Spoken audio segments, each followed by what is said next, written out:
Quais são os cuidados que você está tomando para evitar o contágio desse vírus que tem assustado as nações?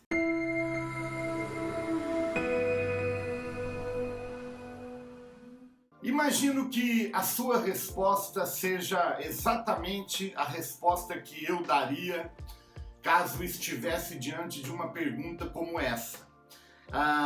Os cuidados que eu tenho procurado tomar são os cuidados recomendados. Além do distanciamento, também o isolamento social e álcool gel para higienização, esterilização e também o uso adequado de máscaras. Um dia, um grupo de pessoas questionaram o Senhor Jesus acerca de uma tragédia que tinha acabado de acontecer na cidade de Jerusalém. Essa história está registrada no livro de Lucas, Evangelho de Lucas, na Bíblia, no capítulo 13, e você pode conferi-la se você quiser. Ali, a palavra de Deus fala acerca de um acidente, de uma tragédia que havia acontecido, uma torre, a torre de Siloé havia caído e 18 pessoas tinham morrido nessa ocasião. E eu fico impressionado de ver que as tragédias, elas têm a capacidade de suscitar perguntas, suscitar questionamentos. E era muito comum, foi muito comum na época em que esse acidente aconteceu em Jerusalém, as pessoas começarem a conversar sobre o assunto e a difundir uma ideia de que aqueles 18 que haviam morrido por terem enfrentado uma tragédia provavelmente eram mais pecadores do que aqueles que tinham sido preservados. Ninguém discute o fato de que nós, hoje, temos vivido dias maus, que a Bíblia chama de dias maus, dias difíceis, e eu não acho anormal ou incomum encontrar no meio de uma tragédia, de um momento tão difícil que a gente tem vivido, pessoas fazendo perguntas, pessoas questionando o que está acontecendo, por que Deus permite que essas coisas acontecem.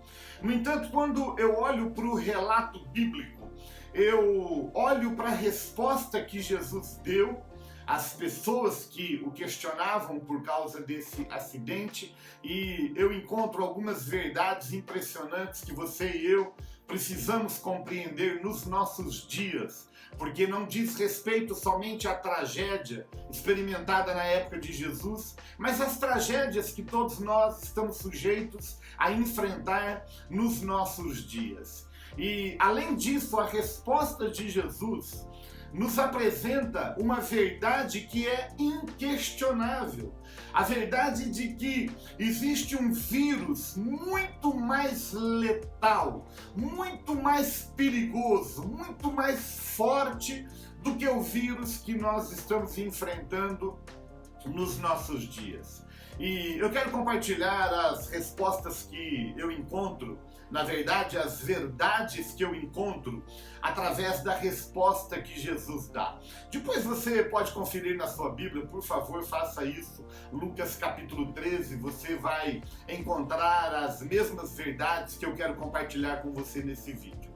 A primeira verdade que eu encontro quando Jesus responde àqueles que estão lhe perguntando é de que Jesus está nos ensinando que a maioria das pessoas estão preocupadas com a forma com que as pessoas têm morrido.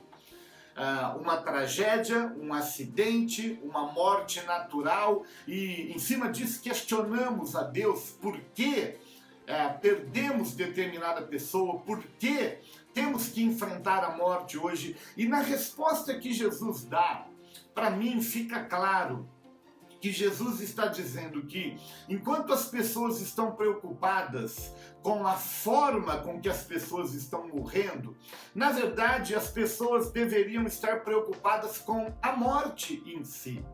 Porque o ser humano ele não foi criado para morrer, o ser humano ele foi criado para viver eternamente.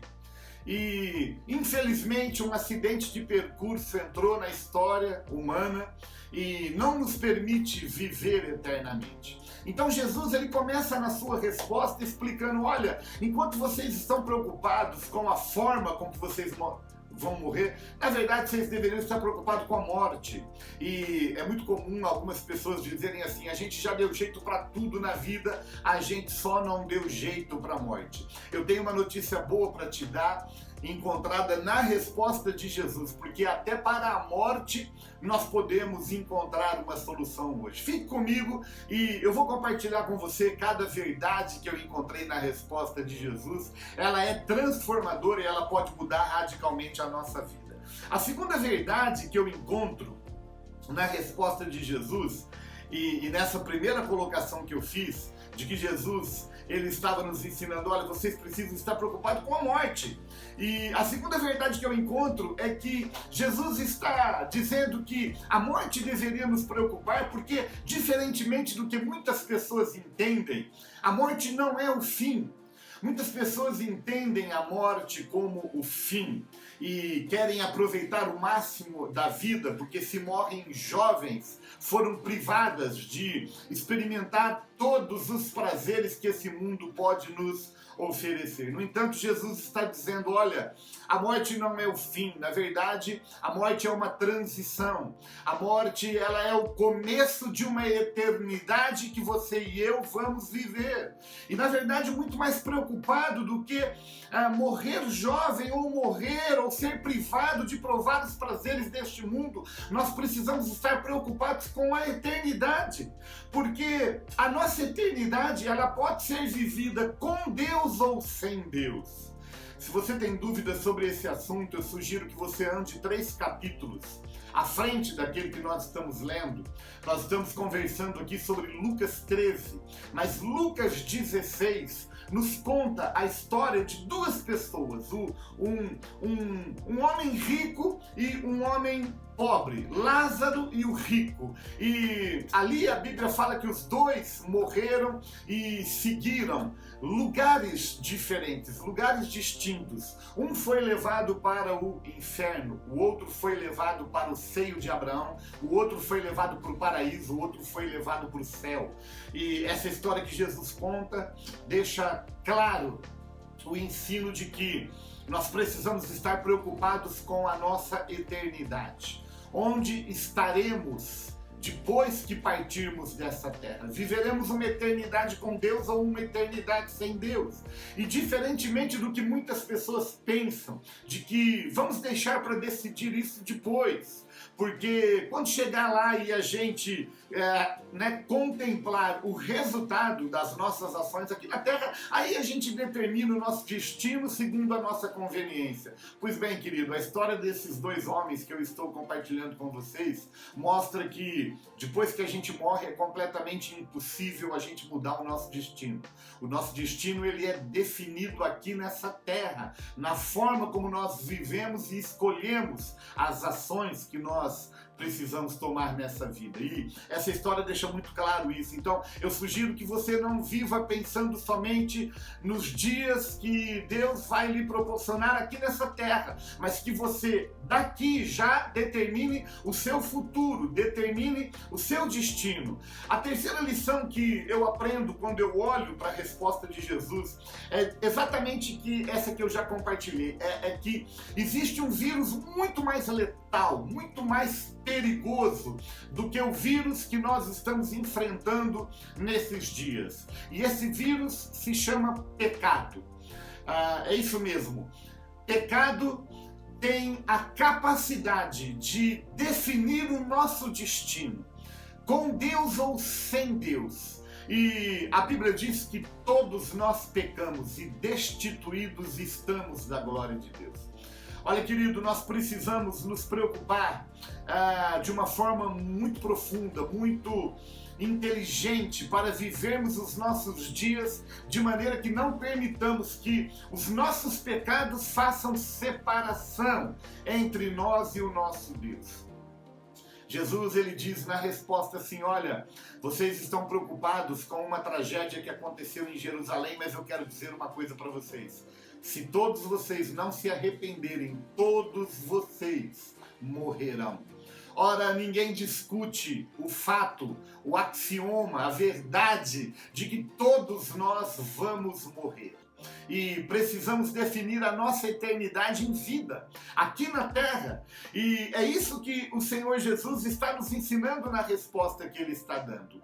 E aqui eu encontro uma outra resposta que eu quero compartilhar com você, que é a necessidade de nós temos uma aliança com Jesus Cristo. Sabe, querido, Jesus não morreu na cruz do Calvário apenas para deixar um exemplo ou apenas para dividir a história humana ao meio, como ele de fato fez, para ser uma referência, não. Jesus morreu na cruz do Calvário e derramou seu sangue, o sangue de um justo, de um puro, de um santo, para cobrir os meus pecados e os seus pecados. E Jesus está dizendo claramente que nós podemos definir sim o nosso destino e a nossa eternidade quando nós firmamos uma aliança com Jesus Cristo. E essa aliança, ela é simples. Basta rendermos o nosso coração. Basta fazermos uma oração de entrega, de reconhecimento de que o preço foi pago e de que eu posso viver uma eternidade com Deus. Ah, querido, se nós tivéssemos a consciência do poder da letalidade do pecado, porque quando nós enfrentamos um vírus como nós estamos enfrentando, esse vírus ele tem prazo de validade. Aliás, eu quero dizer para você que estamos findando, estamos chegando ao fim. Eu creio, eu tenho fé de que dias melhores virão. Mas quando nós não enfrentamos o pecado, esse vírus que tem a capacidade de comprometer não somente o nosso presente, mas a nossa eternidade, o nosso futuro, nos separando de Deus, nós deveríamos estar preocupados com as nossas ações e escolhas que temos feito nessa terra e que tem tido o poder de determinar a nossa eternidade. Sabe, querido, eu quero ainda compartilhar com você uma última verdade que para mim fica muito claro na resposta de Jesus.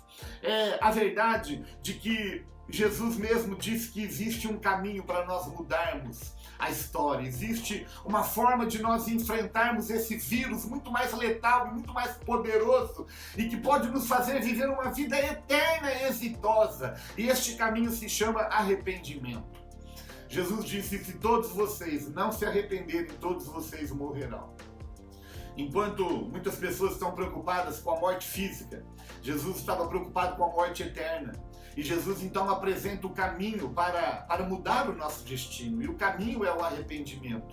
E sabe, querido, eu quero dizer para você que o arrependimento é diferente do remorso. Há muita gente que se contenta com remorso.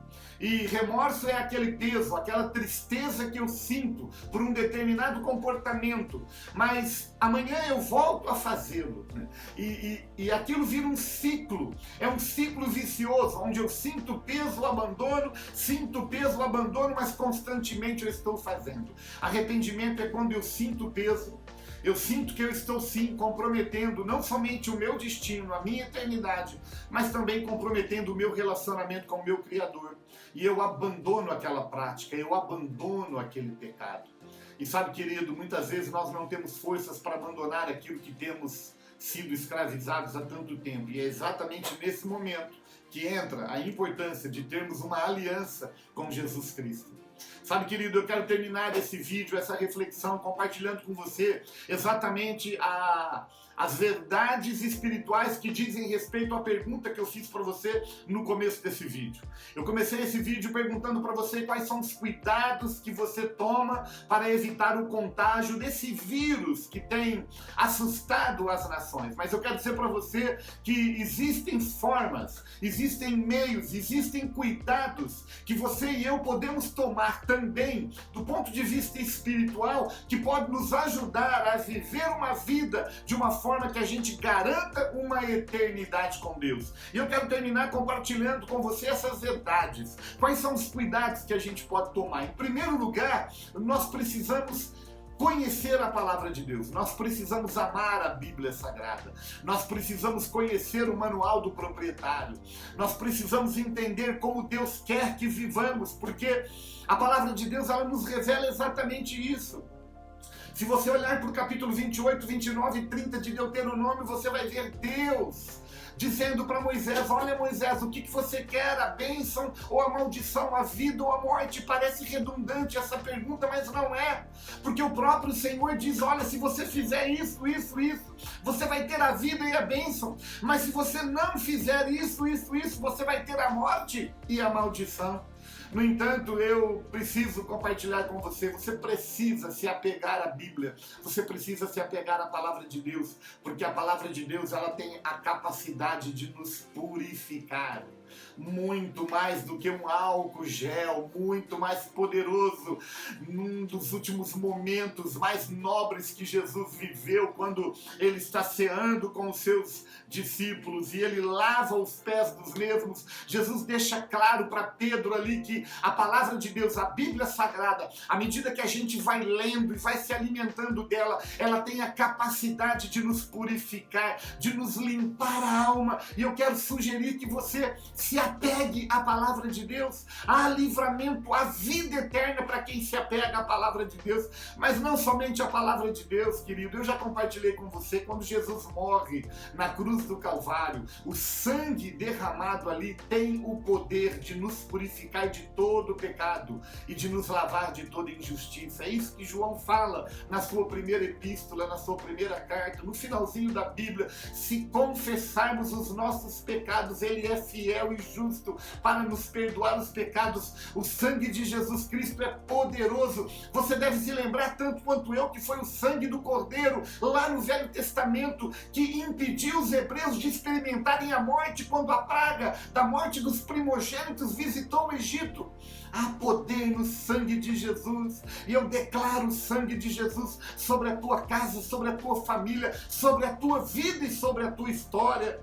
Ah, querido, mas como eu já compartilhei aqui o texto de João também, a confissão de pecados. Sabe, queridos, infelizmente nós temos visto muitas pessoas sofrerem a consequência das suas atitudes porque não reconhecem a sua necessidade. É triste quando nós estamos diante de uma situação onde vemos uma pessoa enferma que, se tivesse procurado um médico em tempo hábil, teria sido salva. Mas por que não procurou? Muitas vezes porque não reconheceu a sua necessidade. E do ponto de vista espiritual é a mesma coisa, querido.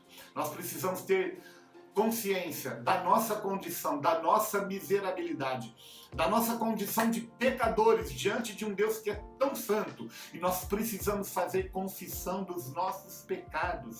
Nós precisamos nos arrepender, porque dessa forma, essa é a única forma de estabelecermos uma aliança com o nosso Criador, aliança com Jesus Cristo, e vivermos eternamente de uma forma que nem um vírus físico e nem esse vírus que tem a capacidade de comprometer a nossa eternidade pode nos afastar de Deus. Eu quero terminar esse vídeo orando por você, orando com você e me colocando à disposição. Sabe, se você precisa de ajuda, se você precisa de socorro para enfrentar esse vírus que tem envergonhado você, que tem mantido você escravizado num padrão de comportamento que tem comprometido a sua eternidade, eu quero te ajudar, eu quero orar por você, eu quero estudar a Bíblia junto com você. Eu gostaria muito que você deixasse o seu nome, o seu contato, para que possamos entrar em contato com você, para que esse vírus espiritual, esse vírus que tem a capacidade de comprometer o nosso futuro, a nossa eternidade, esse vírus muito mais letal e poderoso do que o que estamos enfrentando já há mais de um ano, que ele não consiga atingir, tocar a sua vida. Nós estamos aqui para te ajudar. Pai, eu quero te agradecer e te louvar mais uma vez por uma porção tão inspiradora da tua palavra, Senhor, que nos motiva a pensar numa eternidade. Muitas vezes colocamos os olhos naquilo que é físico e natural e nos esquecemos de focar naquilo que é eterno, naquilo que vai continuar depois. Pai, nós temos consciência nesse dia da nossa condição, da nossa pequenez, da nossa miserabilidade, do nosso pecado que todos os dias depõe contra a tua santidade, a tua glória. Senhor, ache no coração de cada um de nós o verdadeiro arrependimento, o desejo para abandonar o pecado, para nos apegarmos à tua palavra, como o Salmo 91 diz, porque ele se apegou à minha palavra, eu o livrarei. Deus, nós queremos ter uma aliança contigo por todos os dias da nossa vida. Eu quero abençoar cada casa, cada família, Pai, e quero declarar que essa palavra encontre lugar em cada coração e que o Senhor dessa forma faça perder a força e o poder, a letalidade desse vírus que tem comprometido a eternidade de tantas pessoas. Meu Pai, essa é a minha oração nesse dia em nome do Senhor Jesus Cristo. Deus te abençoe abundantemente e te guarde e te preserve tanto do vírus físico quanto do vírus espiritual.